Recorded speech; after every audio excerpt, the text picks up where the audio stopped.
सर्वप्रथम सुनेत्राबाईंनी पवारांचं मी अभिनंदन करतो. कर्डिलेंचं देखील मी अभिनंदन करतो. ते विजयाच्या समीप आहेत आणि सुनेत्राबाईंनी अजितदादांचं मताधिक्याचं रेकॉर्ड देखील मोडलं आहे असं मला आत्ताच कळलं आहे.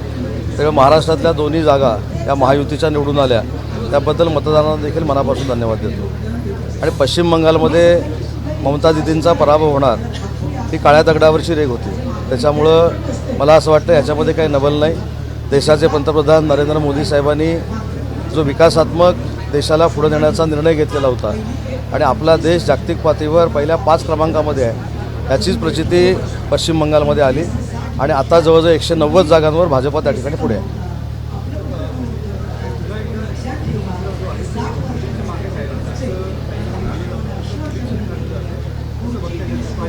लोकसभेच्या वेळी ज्या पद्धतीनं फेक नरेटिव्ह सेट केला होता की 400 पार जर झाले तर संविधानात बदल केला जाईल, मुसलमान बंधू भगिनींना भारताच्या बाहेर काढलं जाईल, या फेक नरेटिव्हमुळं त्यावेळी थोडाफार आम्हाला फटका बसला असेल.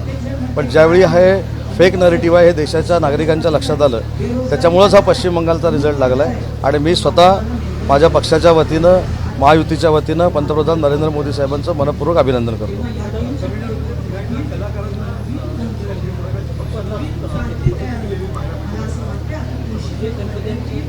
ठीक आहे, शेवटी तो मतदारांचा कौल आहे. कोणाला मुख्यमंत्री करायचं, कोणाला निवडून द्यायचं, कोणाला पाडायचं हे मतदार ठरवत असतात. त्याच्यामुळे तिथे एका कलाकाराला न्याय मिळाला मतदानातनं, त्यांचं अभिनंदन आहे.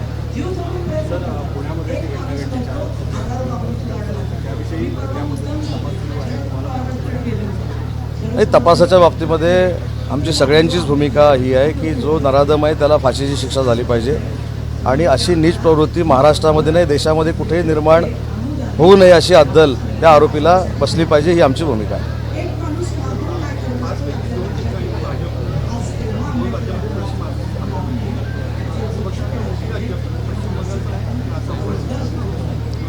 हे दोन्ही राज्यांमध्ये विकासाला मतदान झालं आहे, व्यक्तिमत्वाला मतदान झालं आहे आणि काही ठिकाणी ठीक आहे फ्रंटल पुढे आलेले आहेत. परंतु मताची जर आकडेवारी बघितली तर NDA म्हणजे भारतीय जनता पार्टी देशाच्या सगळ्या मतदानामध्ये सगळ्यात पुढे आहे. हे देखील पुन्हा एकदा या 5 राज्यांच्या निवडणुकींमधून सिद्ध झालं.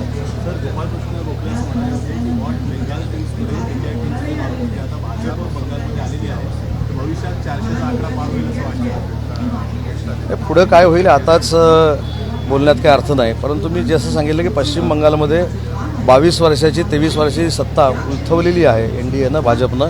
त्याच्यामुळे त्या संदर्भामध्ये पंतप्रधानांचं आणि विशेषतः अमित शहांचं देखील अभिनंदन केलं पाहिजे. ABP माझा, उघडा डोळे बघा नीट.